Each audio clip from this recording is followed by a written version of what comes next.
Lisez d'abord les questions.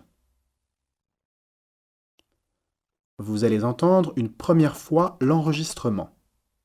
Commencez à répondre. Vous allez entendre une deuxième fois l'enregistrement. Complétez vos réponses.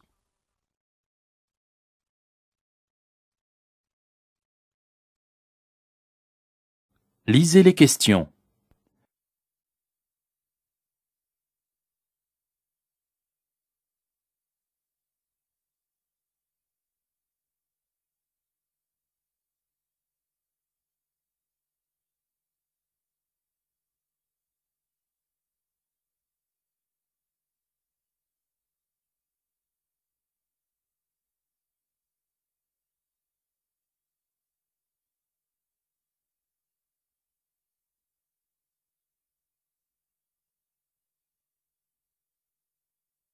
Première écoute. Sylvain Dermont, vous êtes sociologue.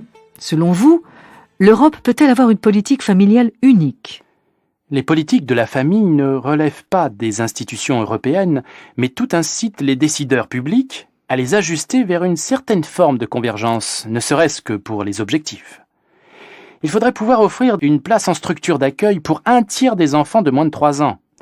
Il faut aussi fixer les conditions des congés parentaux, niveau de rémunération et durée. Cependant, si certains pays optent pour la mise en place d'équipements de service, d'autres considèrent la politique familiale comme une intrusion dans la vie privée. Les politiques familiales se sont-elles adaptées aux transformations de la famille ? On constate partout une augmentation des familles monoparentales. Pour elles, il est impératif d'adapter le régime de prestations sociales, la monoparentalité étant l'une des premières causes de pauvreté partout en Europe. Et les solidarités familiales ne sont souvent mises en avant que pour compenser les faiblesses des politiques publiques. La solidarité intergénérationnelle peut renforcer les inégalités si elle n'est pas étayée par une solidarité publique qui vient compenser les différences de ressources des ménages.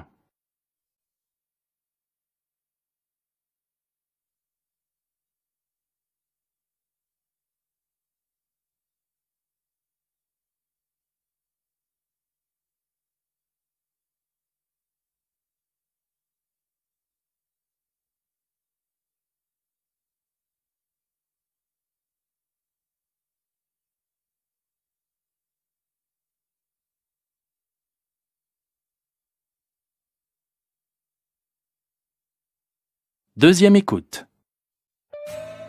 Sylvain Dermont, vous êtes sociologue. Selon vous, l'Europe peut-elle avoir une politique familiale unique ?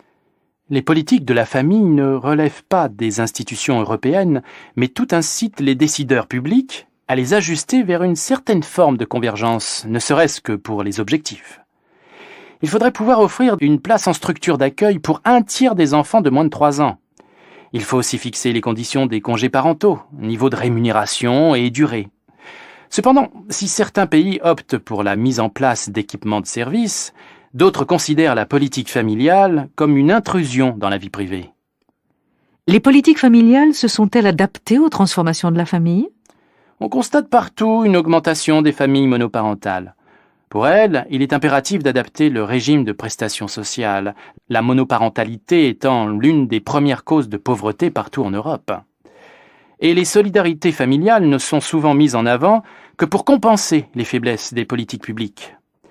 La solidarité intergénérationnelle peut renforcer les inégalités si elle n'est pas étayée par une solidarité publique qui vient compenser les différences de ressources des ménages.